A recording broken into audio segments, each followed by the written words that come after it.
Estamos hablando el día de hoy de la desigualdad. Y hoy nos acompaña un ciudadano que participa de manera muy profesional en el Instituto Mexicano de la Competitividad, IMCO, como todos lo conocemos, y que además de tener ese trabajo profesional, siempre ha sido copartícipe en muchas iniciativas de la sociedad civil. Es Manuel Molano, que actualmente funge como director adjunto de esta institución. Manuel, muchas gracias por acompañarnos. Hola Tulio, buenas noches. Manuel, para empezar, me gustaría preguntarte, ¿qué es para ti ser un buen ciudadano? Una pregunta que Kant resolvió muy bien. Para Kant esto se llamaba el imperativo categórico y es tratar a los demás como te gustaría que te trataran a ti. Yo creo que el imperativo categórico hoy son tres conductas. Una, hacer lo que te toca. Segunda, apartarte de conductas indebidas. Y tercero, construir un Estado, un orden jurídico, donde se castiguen las conductas indebidas y se premien las conductas correctas. ¿Qué estamos haciendo hoy en México, utilizando esta categoría teórica, para que este imperativo pueda ser contagiado por todos los ciudadanos? Pues mira, desafortunadamente no mucho. Y nos hemos transformado en una sociedad que trafica más con influencias que con bienes y servicios. Esto así lo planteó Ayn Rand en los años 50. Y eso hace que, a menos que transformemos esta sociedad desde su cimiento, nos vamos a meter en problemas verdaderamente serios. La desigualdad es una expresión de esta complicación de nuestra vida, cuando los que deciden las reglas se llevan una tajada del pastel más grande que los que producen los bienes y los servicios, que los que trabajan todos los días. Bueno, pues tenemos un problema grave, ¿no? Y siguiendo este orden de ideas, me gustaría preguntarte, ¿qué es para ti la desigualdad en términos llanos, en términos concretos? Bueno, obviamente todos nacemos distintos a otros, ¿no? Todos tenemos distinta estatura, distinta complexión, distintas capacidades físicas, mentales. Pero la desigualdad es la incapacidad de, a pesar de hacer un esfuerzo grande, parecerte a tus congéneres en bienestar, no solamente en lo económico, en acceso a la justicia, en acceso a las oportunidades. Yo creo que el mundo se ha vuelto más desigual, no solamente México. Cada vez las oportunidades son para un núcleo más reducido y probablemente todavía no encontramos todas las soluciones que podrían existir para combatir este fenómeno. Quizás la desigualdad es inherente al género humano y simplemente tenemos de repente algunos valles de relativa igualdad y luego regresamos a una desigualdad terrible. No está completamente resuelto ni por la teoría económica, ni por la filosofía, ni por ninguna disciplina, ¿no? ¿Podríamos decir que el marco general de las políticas públicas en los principales países hoy lo que están generando es mayor desigualdad?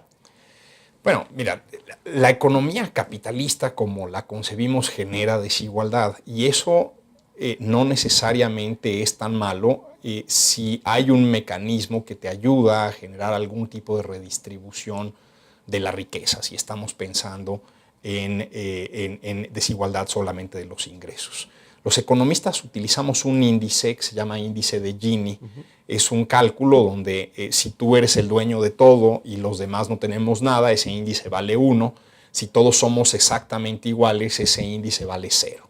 Entonces, el problema de este tipo de mediciones es que no es fácil seguirles la pista en el tiempo.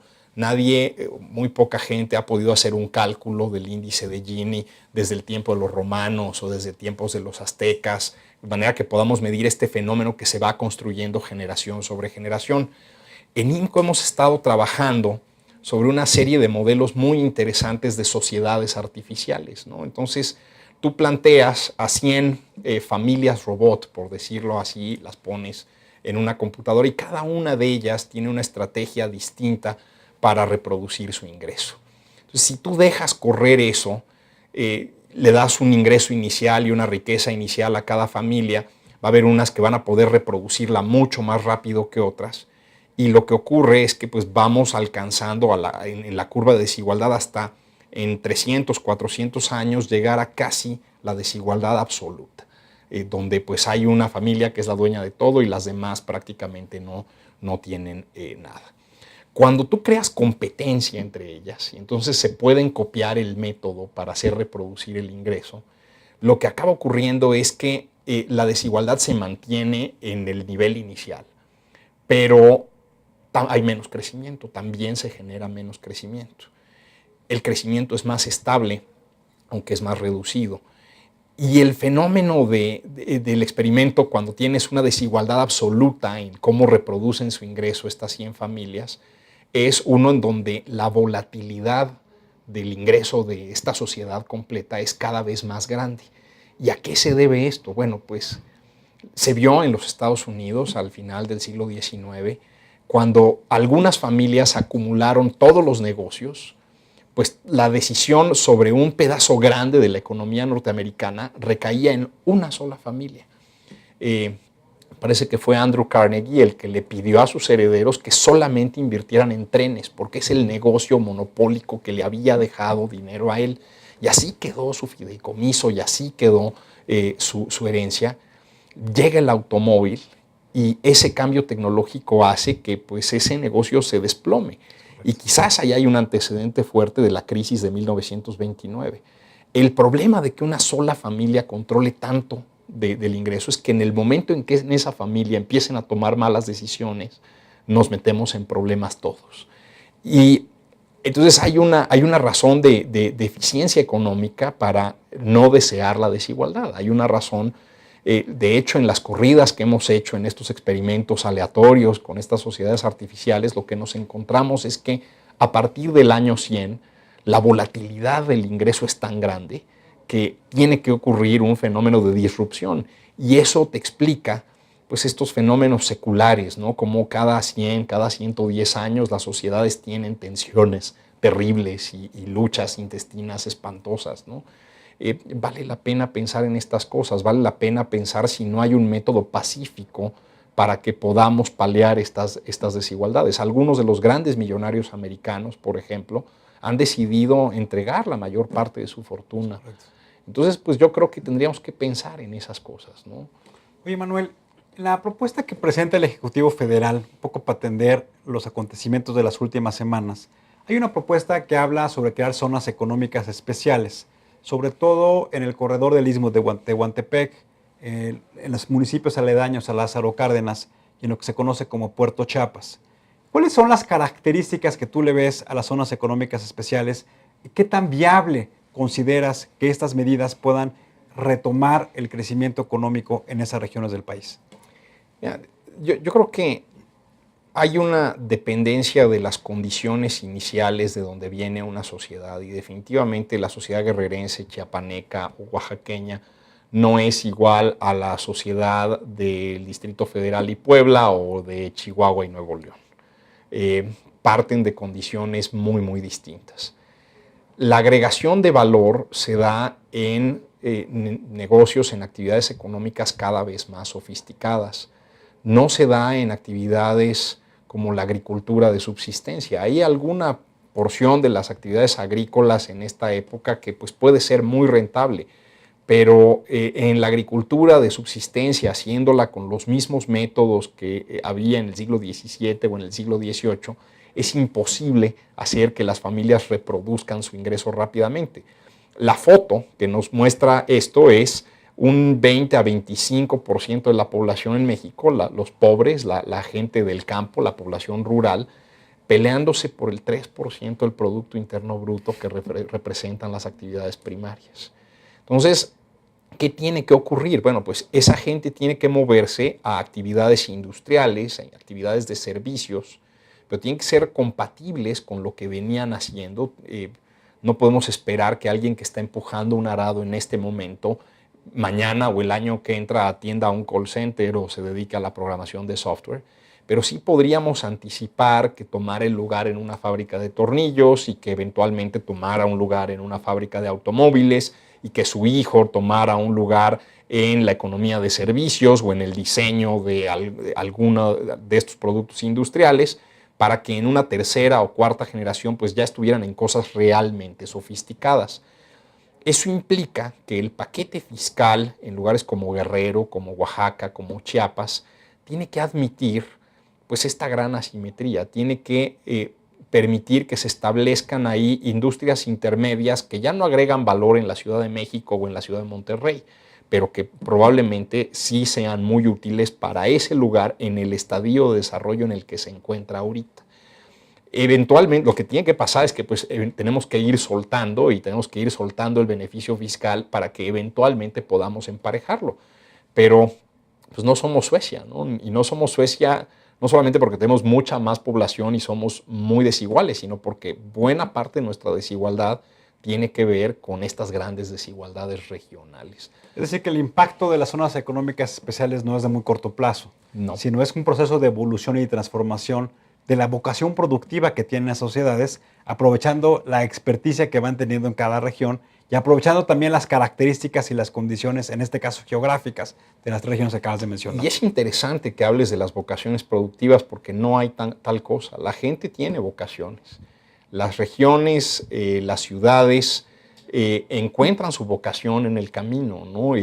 No se las puede inducir un gobernante benévolo que dice este lugar sería ideal para la actividad cafetalera, ¿no? Esto me llamó mucho la atención en el decálogo del presidente, este programa para el repoblamiento de los cafetales. Caray, pues la verdad es que la evidencia empírica en México y en el mundo muestra que la urbanización es lo que empieza a generar crecimiento económico.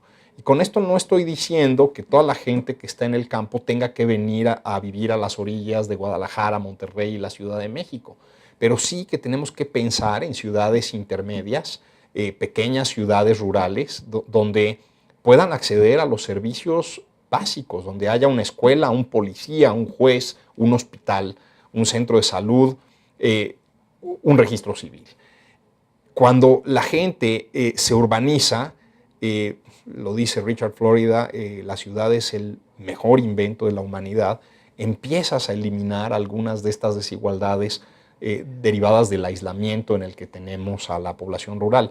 México se ha urbanizado menos rápido que muchos otros países. Seguimos teniendo mucha población atada a la posesión de la tierra, ¿no? Ellos no pueden tener la propiedad de esa tierra porque nuestro sistema de derecho es muy frágil en esa parte. Entonces, quizás están allá lejos, allá en la zona de alto riesgo, allá en la cañada, sembrando maíz en condiciones de subsistencia, porque esa tierrita es su único patrimonio. Dejarla implicaría perderla. Y eso pues no está ayudando a que podamos integrar a esos mexicanos al desarrollo. Están realmente aislados, están creciendo por un derrotero distinto al tuyo, al mío y al de la gente que está viendo este programa. Y eso, Manuel, lo que genera también es que hay un nuevo concepto, que es el concepto de la pobreza urbana, que donde se ha discutido mucho qué tipo de clases medias queremos tener en México, y me parece que eso será motivo de otro programa al que te invitaremos para que platiquemos en el primer trimestre del siguiente año, que es cuando se va a presentar la iniciativa, cuáles son los alcances que estamos viendo como ciudadanos para que sea factible y viable esta propuesta de zonas económicas especiales, que nos parece que es una manera distinta de tratar de retomar el desarrollo en el país. Así es, Tulio. Pues encantado, por aquí estaré. Quisiera compartirles, antes de concluir el programa, algunas de las opiniones que nos han mandado nuestros televidentes. Por ejemplo, nuestro amigo Elena Camacho de Veracruz, nuestra amiga, dice que todos debemos ser tratados de la misma manera y que por lo tanto para ellos la desigualdad es hacer evidentes las diferencias y que una cosa es el discurso y otra la práctica. Alberto Jiménez de Tamaulipas nos dice hay una brecha importante entre las personas en la sociedad y la desigualdad no solamente se ve en ingresos económicos, sino también se ve en educación y también se ve en los espacios de convivencia social. Finalmente, Enrique Balcázar de la Ciudad de México nos dice, en México hay más diferencias que en otros países, lo vivimos. Los programas sociales están mal enfocados. Hay un desperdicio en los programas de subsidios y sobre todo se han enfocado en el clientelismo político. Manuel, pues te agradecemos mucho que nos hayas acompañado el día de hoy. Nos parece que es importante que el IMCO, que ha venido contribuyendo con metodologías de medición importantes como es el índice de competitividad estatal y el índice de competitividad urbana, que son instrumentos que nos ayudan a nosotros, a los ciudadanos, poder comparar cómo vienen trabajando los gobiernos y si las políticas públicas que están haciendo son eficaces. No sé si quisieras agregar algo, Manuel, tenemos 30 segundos para concluir. Estas desigualdades se pueden agudizar si el gobierno no hace su chamba de entregar bienes y servicios públicos a la población en general, especialmente a aquellos que más lo necesitan. Si yo tomo impuestos de un sector de la sociedad o de la mayoría de la sociedad y me quedo con esos recursos, estoy agudizando el problema de desigualdad y tenemos que reflexionar seriamente sobre eso en este país. Pues Manuel, muchas gracias por acompañarnos. Concluir diciendo que la desigualdad, desde nuestro punto de vista, es el principal problema que enfrenta nuestro país. Y la desigualdad, sobre todo, debe ser el elemento que contribuya a que los ciudadanos asumamos la responsabilidad de no solamente cuestionar, sino solo de trabajar conjuntamente con el gobierno para políticas públicas mucho más eficaces. Les agradecemos su atención el día de hoy y les recordamos, ante todo, seamos buenos ciudadanos. Nos vemos en la próxima. Buenas noches.